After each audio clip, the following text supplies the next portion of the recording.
तो आज के इस वीडियो में हम प्रेशर इन फ्लूइड्स पे फिर से बात करेंगे। आज के इस वीडियो में कुछ और भी एक्स्ट्रा चीज़ें आने वाली है, जैसे कि पास्कल्स लॉ पे हम थोड़ा बहुत बात करेंगे और हम ये भी देखेंगे ये टॉर्रिचेलीज लॉ क्या होता है। तो देखिए, मैं फिर से आपको बता दूं, पिछले वीडियो में भी आपसे मैंने ये बात कही थी कि ये जो चीज़ें हैं ये आपके कोर्स में नहीं है। स्टैंडर्ड 9th के लिए वीडियो बन रहा है तो ये आपके कोर्स में नहीं है, इसके साथ आप डील करेंगे 11th में जाके। लेकिन ये सारी चीज़ें अगर इन डेप्थ भी आप चीज़ों को ना जाने, बस हल्का फुल्का अगर इन चीज़ों के बारे में आपको आइडिया रहे तो इसमें कोई बुराई है नहीं, और बाकी आगे बहुत सारे जगहों पे आप इन चीज़ों को अप्लाई भी कर सकेंगे। तो चलिए चीज़ों को शुरू करते हैं। पिछले वीडियो में हमने क्या देखा था कि अगर एक ऐसा कंटेनर है, इसमें हम एक लिक्विड फिल कर देते हैं, तो ये जो लिक्विड है ये अपने वेट के कारण ये जो बॉटम सरफेस है, ये वाला बॉटम सरफेस है कंटेनर का, इसमें एक प्रेशर अप्लाई करता है नीचे की तरफ। ये इस बॉटम सरफेस पे अप्लाई करेगा एक प्रेशर। हमने ये देखा था कि ये जो प्रेशर होगा, ये pressure, this pressure is equal to height of the liquid column into density of the liquid into acceleration due to gravity। तो इस लिक्विड का जो डेंसिटी है वो डेंसिटी रो है, और इसका जो हाइट है, लिक्विड कॉलम का जो हाइट है, मतलब यहाँ से लेके यहाँ तक ये जो हाइट है, ये हाइट h है, और इस रीजन में acceleration due to gravity g है। ये हमने लास्ट वीडियो में देखा था। आज के इस वीडियो में हम क्या करेंगे, एक ऐसा कंटेनर लेंगे, उसमें एक लिक्विड फिल करेंगे, और हम क्या करेंगे, यहाँ पर एक छेद कर देंगे इस जगह पे कहीं भी। यहाँ पर चलिए, यहाँ पर हमने कर दिया एक छेद। तो ये छेद करने से होगा क्या, इस छेद के कारण यहाँ से लिक्विड जो है बाहर की तरफ ऐसे निकलेगा, लिक्विड बाहर की तरफ इस तरह से निकलेगा। अब जो बाहर की तरफ ये निकल रहा है तो ऑब्वियसली इस जगह पे उस लिक्विड के पास एक स्पीड होगा, एक स्पीड से ये बाहर की तरफ निकल रहा है। तो ये स्पीड आया क्यों? अगर आप इस तरह से देखें कि यहाँ पर जो इसके कंस्टिट्यूएंट पार्टिकल्स है, इस जगह पे जो इसके कंस्टिट्यूएंट पार्टिकल्स है वो तो रेस्ट में था, थोड़ा बहुत अगर मूवमेंट उसमें था भी तो वो रैंडम डायरेक्शन में था, ओवरऑल इसका वेलोसिटी 0 होता है।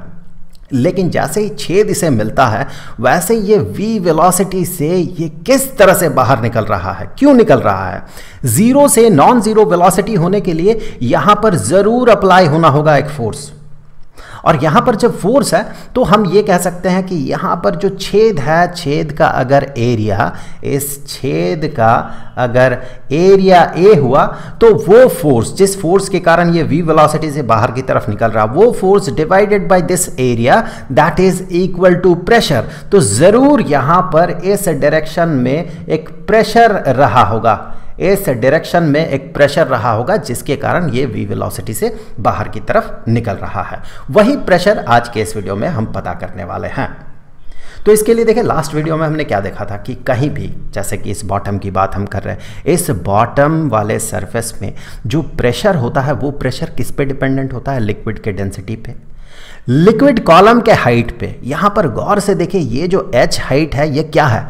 जिस पॉइंट में हम प्रेशर पता कर रहे हैं, पॉइंट किस पॉइंट में हम प्रेशर पता कर रहे हैं? बिल्कुल बॉटम वाले सरफेस में जो पॉइंट्स है, बिल्कुल सरफेस में जो पॉइंट है, नीचे वाले सरफेस में, बेस में, उन पॉइंट्स पे जो प्रेशर अप्लाई हो रहा है, इसी के बारे में हम बात कर रहे थे। तो ये h हाइट जो है, इस पॉइंट से लेके h हाइट ऊपर तक लिक्विड का कॉलम है। लिक्विड का जो टॉप, ये वाला जो सरफेस है, ये बिल्कुल बेस से h हाइट ऊपर है। जिस पॉइंट्स में हम प्रेशर पता कर रहे हैं उन पॉइंट से h हाइट ऊपर है।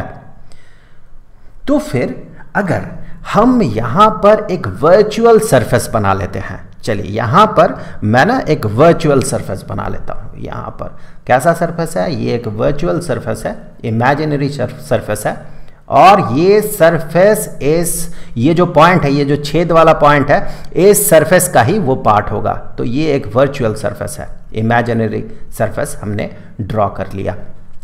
तो आप गौर करें, ये जो इमेजिनरी सरफेस है, इस इमेजिनरी सरफेस पे क्या कोई प्रेशर अप्लाई होगा? यहाँ पर जैसे कि इन पॉइंट्स में, यहाँ पर इस पॉइंट में, इस सरफेस के इस पॉइंट में, इस सरफेस के इस पॉइंट में, क्या यहाँ पर कोई प्रेशर अप्लाई होगा? आप इस तरह से सोचें, ये जो लिक्विड है इसे हमने दो पार्ट्स में स्प्लिट कर लिया, एक तो इस सरफेस के ऊपर वाला और दूसरा इस सरफेस के नीचे वाला लिक्विड। अब आप गौर करें, नीचे के रीजन में जो लिक्विड है, क्या इसके वेट के कारण इस सरफेस में प्रेशर क्रिएट हो सकता है? अगर मान ले एक बॉक्स है और उस बॉक्स के ऊपर अगर आप खड़े हो जाएं, एक बॉक्स है इसके ऊपर आप खड़े हो जाएं, तो क्या ये बॉक्स आप पे प्रेशर अप्लाई कर रहा है? अब अगर आप नीचे खड़े रहते हैं, जमीन में खड़े रहते हैं और इसी बॉक्स को आप ऊपर की तरफ उठाए रखते हैं, तो ये बॉक्स अब आप पे फोर्स अप्लाई करेगा। लेकिन ये वाला, इस केस में ये बॉक्स आप पे फोर्स अप्लाई नहीं कर रहा था, आपको नीचे की तरफ नहीं दबा रहा था। भले ही आपके अपने वेट के कारण आप इस पे फोर्स लगा रहे थे, रिएक्शन फोर्स ये लगा रहा था, लेकिन डायरेक्टली ये आपको नीचे की तरफ नहीं दबा रहा था, जबकि इस केस में ये आपको नीचे की तरफ दबा रहा है। वही लॉजिक से अगर आप इस केस में देखें तो इस सरफेस के नीचे जो लिक्विड है उसका वेट इस सरफेस पे एप्लीकेबल नहीं होगा। ये वाला लिक्विड इस सरफेस में फोर्स अप्लाई नहीं करेगा, तो प्रेशर भी ये क्रिएट नहीं करेगा। इसके वेट के कारण, नीचे वाले पार्ट के लिक्विड के वेट के कारण यहां पर प्रेशर क्रिएट नहीं होगा। लेकिन इस सरफेस के ऊपर जो लिक्विड है उसका तो वेट होगा अपना। इस वाले लिक्विड को अगर देखें, इस हिस्से को, सरफेस के ऊपर वाला, इमेजिनरी सरफेस के ऊपर वाले हिस्से को, तो इसका तो अपना वेट होगा, वो तो नीचे की तरफ दबाएगा। तो ये जो वर्चुअल सरफेस है, इस सरफेस पे ये एक प्रेशर क्रिएट करेगा। ऊपर वाला हिस्से का पानी जो है, या लिक्विड, हमने तो लिक्विड मान के चला हमने, तो ये लिक्विड जो है ये प्रेशर क्रिएट करेगा। तो ये नीचे की तरफ, इस सरफेस में, वर्चुअल सरफेस में नीचे की तरफ एक प्रेशर क्रिएट करेगा। अगर आप इस लॉजिक से देखें तो ये प्रेशर कितना होना चाहिए, इस प्रेशर को पता करने के लिए हमारे पास नोन होना होगा, हमें पता होना होगा कि इस लिक्विड का डेंसिटी कितना है। चलिए, इस लिक्विड का डेंसिटी रो है। अब यहां से जिन पॉइंट्स पे हम प्रेशर पता कर रहे हैं, इन पॉइंट्स में जो प्रेशर पता कर रहे हैं, इन पॉइंट्स से ऊपर लिक्विड कॉलम का हाइट कितना है, तो वो वाला हाइट अब हम कंसीडर करेंगे, क्योंकि यही ऊपर वाला ही लिक्विड जो है इस पे प्रेशर क्रिएट करेगा। ये हाइट जो है, इस हाइट को चलिए मैं h डैश नाम दे देता हूं। चलिए h ही रखता हूं, यहां पर इसे डैश कर देता हूं, तो यहां पर मैं इसे डैश कर देता हूं। चलिए, इसे h रहने दिया हमने। तो फिर ये जो प्रेशर होगा, ये pressure P, this pressure P is equal to h into rho into g. तो ये तो इमेजिनरी सरफेस पे नीचे की तरफ एक प्रेशर अप्लाई हो रहा है जो कि h रो जी के बराबर है। h क्या है, इस इमेजिनरी सरफेस के ऊपर जो लिक्विड है उस लिक्विड कॉलम का हाइट, मतलब वहां से लेके लिक्विड के टॉप सरफेस तक का हाइट। और ध्यान दें, सेम हाइट होगा अगर हम मेजर करें इस छेद से लेके लिक्विड का टॉप सरफेस तक का जो डिस्टेंस है, उसे अगर हम मेजर करें, वो वाला हाइट अगर मेजर करें तो सेम होगा, क्योंकि इसी सरफेस में ये वाला छेद है। अब देखिए, यहां पर आगे बढ़ने के लिए हमें यहां पर पास्कल्स लॉ का सहारा लेना होगा। वैसे पास्कल्स लॉ को हम दो तरीके से इंटरप्रेट कर सकते हैं। एक तो है कि अगर किसी लिक्विड में हम एक प्रेशर अप्लाई करें, एक्सटर्नल प्रेशर अप्लाई करें, जैसे कि मान लें यहाँ पर हमने एक पिस्टन लगा दिया, यहाँ पर हमने एक पिस्टन लगा दिया, इस जगह पे लगाते हैं। चलिए, यहाँ पर हमने एक पिस्टन लगा दिया और हम क्या करते हैं, यहाँ एक पिस्टन लगाने के बाद हम क्या करते हैं, इस पिस्टन को नीचे की तरफ दबाते हैं। इस पिस्टन में हमने एक्स्ट्रा एक प्रेशर अप्लाई कर दिया P डैश। तो ये जो हमने एक्स्ट्रा प्रेशर अप्लाई किया, वो प्रेशर इस लिक्विड के हर पॉइंट में इक्वली डिस्ट्रीब्यूटेड हो जाएगा। हर पॉइंट में वो प्रेशर इंक्लूडेड हो जाएगा, ऐड हो जाएगा। मतलब इस जगह का जो प्रेशर पहले P था, अब इस जगह का pressure P plus P dash हो जाएगा, क्योंकि P डैश प्रेशर हमने ऊपर से अप्लाई किया। ये नॉर्मली आप पास्कल्स लॉ जब पढ़ेंगे तो आप यही वाला स्टेटमेंट देखेंगे, लेकिन उसका एक और मतलब निकल के आता है। गहराई पर देखने से हमें इसका एक और मतलब मिलता है। वो मतलब ये है कि अगर कहीं पर लिक्विड है, ये हमने लिक्विड फिल कर दिया इसमें, और इसके अंदर कहीं भी एक पॉइंट, लेट्स से ये वो पॉइंट है, इस पॉइंट में जो प्रेशर होगा हर तरफ से बराबर होगा। इधर से जितना प्रेशर होगा इधर से भी उतना प्रेशर होगा, इधर से भी उतना ही प्रेशर होगा, नीचे से भी उतना ही होगा। हर तरफ से इस पॉइंट में प्रेशर इक्वल होगा। ये पास्कल्स लॉ का एक मतलब निकल के आता है कि हर तरफ से इस पॉइंट पे प्रेशर बराबर होगा। हमें ऐसा कहना चाहिए कि इस पॉइंट से प्रेशर जो है हर तरफ से इक्वली प्रोपागेट करता है। जैसे कि अगर एक्स्ट्रा प्रेशर हम अप्लाई करते हैं तो लिक्विड के हर एक पॉइंट में वो अनडिमिनिश्ड वो प्रेशर प्रोपागेट कर जाता है। तो उसी तरह से हम ये कह सकते हैं यहाँ पर उसका एक मतलब हमें कहना चाहिए निकल के आता है कि इस पॉइंट से किसी भी एक पॉइंट को कंसीडर करें, उस पॉइंट से प्रेशर जो है हर डायरेक्शन में इक्वली आप कह सकते हैं हर डायरेक्शन में इक्वल होता है प्रेशर हर डायरेक्शन में।